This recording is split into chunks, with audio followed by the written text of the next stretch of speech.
इस किताब अजीम में जो सूरत है, हर सूरत अजाइब व गराइब और फवाइद और बरक़ात पर मुश्तमिल है।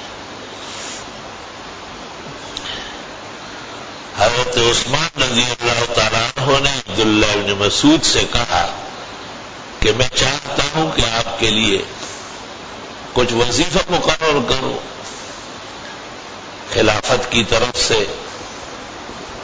हजरत ने फरमाया, मैंने घर की औरतों को कहा है और वो सूरत वाक़या रात को पढ़ती है। जहां सूरत वाक़या पढ़ी जाती है वहां रिज़्क़ की तकलीफ नहीं होती।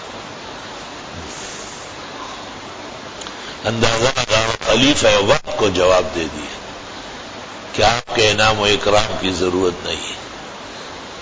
इस सूरत की बरकत से अल्लाह ने हमारे रिज़्क़ के दरवाजे खोले हैं।